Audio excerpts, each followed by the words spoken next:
Vibe Mundial FM. Essa história que veio pra gente aqui, da Mariana, essa jovem aqui, que em tese foi estuprada, num Boa Noite Cinderela aqui, começa assim, olha, a Corregedoria Nacional de Justiça abriu procedimento disciplinar ontem para apurar a conduta do juiz Rubson Marcos, de Santa Catarina, que presidiu a audiência de julgamento de um processo de estupro e permitiu ao advogado do réu atacasse a jovem de 23 anos, que fez a denúncia, a seccional também da Ordem dos Advogados do Brasil, e aí vem uma sequência de situações, né? O problema todo aqui é que essa audiência aqui, ela não podia ter sido gravada, mas ela foi gravada. A impressão é que ela não foi física, né? E ao mesmo tempo, ela esse grupo Intercept, não sei da onde aí, é um grupo estranho que ele traz a realidade dos fatos para a gente. Na verdade, o advogado do réu, ele tentou defender o sujeito. Ele foi buscar elementos, dizer que ele foi buscar fotos dela em situações assim, sexys, foi tentar levantar o modo de falar capivara dela, para poder fazer a defesa da moça, né? Então, pelo que está contando aqui, ela estava num camarote VIP, tá certo? Onde a impressão que dá é que ela foi estuprada. Camarote VIP é assim, tem as boates, né? E tem uns lugares bem caros que são usados por pessoas muito ricas. A impressão que dá é que esse réu aqui, ele era muito rico, sabe? Era poderoso. E conta a história aqui que ele até houve um pedido de prisão para ele, que o Tribunal de Justiça de lá derrubou.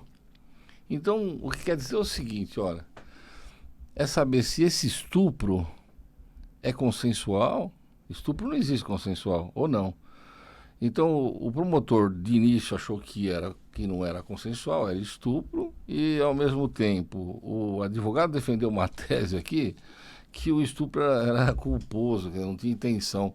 É meio maluca essa tese, mas vamos tentar pensar o seguinte, vamos pensar dos dois lados, vai.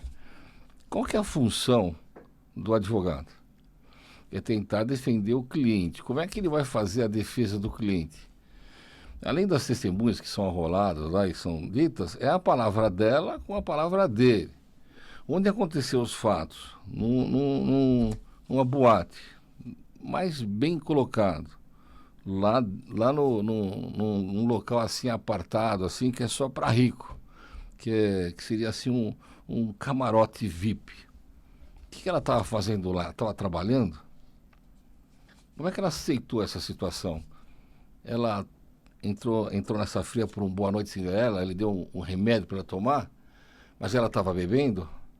Então, entenda bem, vamos imaginar uma moça assim que não vai no camarote VIP ou não trabalha num lugar desse e que não bebe.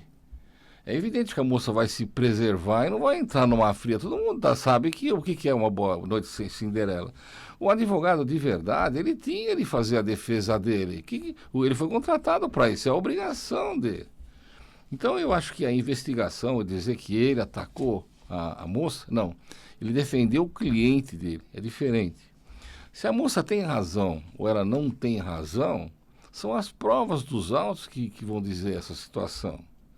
Agora, o que me estranha aqui em tudo isso daqui é que essa audiência aqui foi gravada. Não pode gravar uma audiência dessa.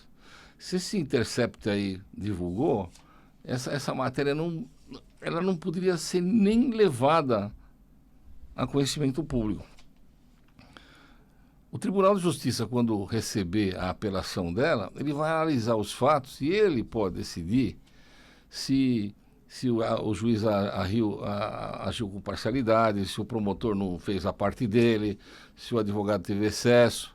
Mas tudo isso daí devia ser feito com lógica durante o trâmite do processo.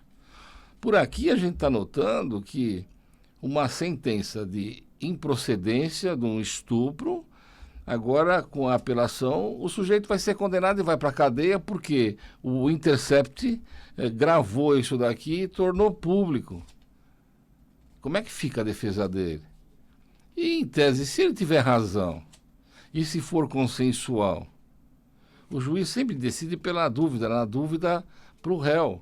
Porque por uma pessoa a ferros, preso por anos, por um estupro, de uma moça que estava numa boate, num lugar assim, separado, e que se bebeu porque quis lá, tudo é muito difícil. Eu não estou defendendo a mulher, não, nem ele. Eu estou defendendo o processo em si. O que é o processo? Ela foi lá, denunciou, foi feito a termo, acredito, na delegacia, foi para o juiz, decretaram a prisão dele, ele trouxe os argumentos no Tribunal de Justiça e derrubou, ou senão que o próprio juiz derrubou a prisão, aí teve a audiência e o juiz não ficou satisfeito com a prova que ela fez. Quando ela fala que eu gostaria de respeito, doutor excelentíssimo, será que ela não sabia que estava sendo gravada essa reunião? Será que ela não preparou esse tipo de situação? A função do advogado qual que é? Se ele não tem elementos de convicção que possam provar que não houve o estupro, que a palavra dela é contra o dele, se ele vai buscar o passado dela, é normal ele fazer esse tipo de trabalho. É um advogado que está fazendo. Vamos imaginar uma pessoa que é presa lá com 2 quilos de cocaína. Mas ele nunca teve passagem. Aí ele vai lá e conta para o juiz, não, excelência, eu não tenho culpa disso daqui. Eu peguei o carro com o meu amigo lá e o cara portava a droga, não era ele. Então tem a forma de o juiz ficar em dúvida. Agora, se o juiz vê lá e vê a capivara do sujeito, ele já teve mais 3 processos de tráfico, aí ele condena. O caso da moça ela estava no lugar errado, numa situação errada. Para ela tomar essa medicação essa Boa Noite Cinderela que ele disse que ela tomou, ela bebeu bebida alcoólica lá. Por que ela não se preservou? Porque ela não saiu do lugar? Porque ela não aceitou esse tipo de situação? Por que ela tirou essas fotos sexys lá que eles juntaram no processo? O que demonstra de verdade aí são 2 situações. Ou ela foi efetivamente estuprada, é uma situação, ou ela está dando um golpe aí para tomar uma fortuna do infeliz lá que é rico. Agora, o que eu penso é o seguinte, a justiça é composta do juiz, do promotor, do advogado de defesa, ela pode ter tido um advogado de acusação lá, e a própria vítima, e as testemunhas. Mas eu garanto para vocês que se dentro desse processo não tem elementos de convicção, é difícil condenar uma pessoa. Mas se vocês notaram que já começou errado aqui. Então, o que estava acontecendo aqui? Ela preparou essa gravação com antecedência, ela passou e não podia, só para vocês terem uma ideia, quando começa uma audiência virtual, a funcionária do juiz, ou a própria juíza fala assim, olha, não se pode gravar nada, não se pode utilizar. Então já é uma situação aqui premeditada dela, nessa situação. Olha, não estou defendendo não o sujeito, hein?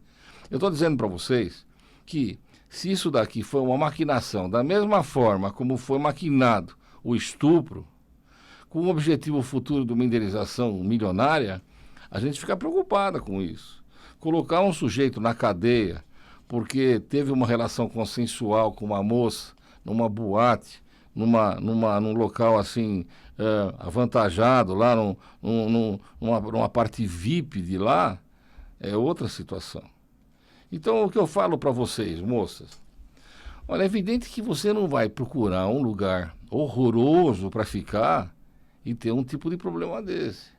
Se ela não tivesse ido lá nessa boate VIP, lá nesse camarote, ela não teria uma situação como essa. Se ela fosse simplesmente uma funcionária do lugar, no momento que ele começasse com gracinha lá, ela comunicava os fatos pro dono, pro gerente, eu saía do lugar.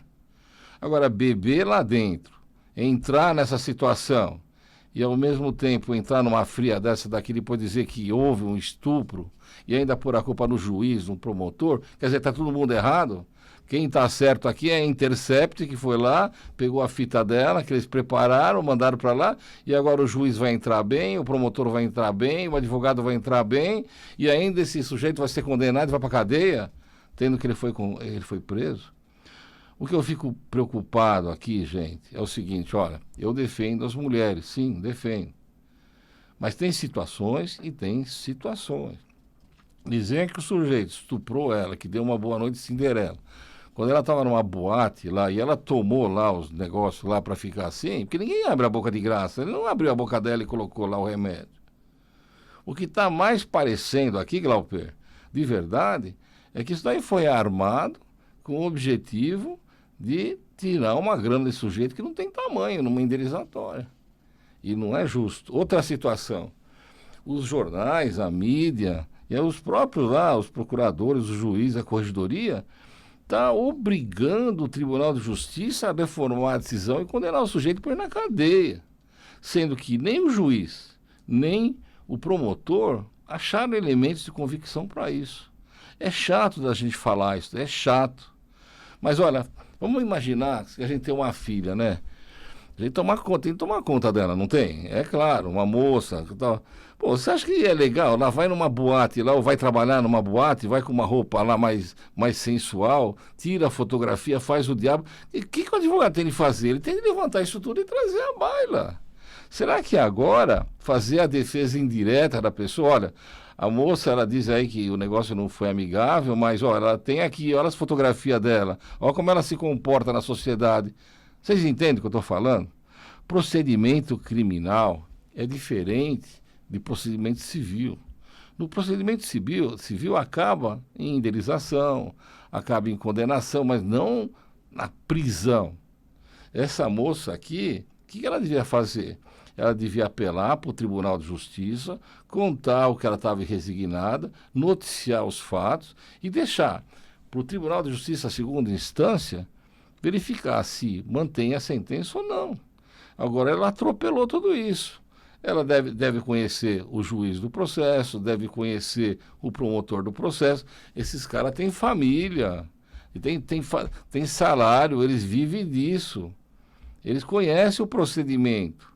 Agora, é duro chegar e colocar essa turma toda aí num procedimento simplesmente porque eles acharam que a pessoa era inocente.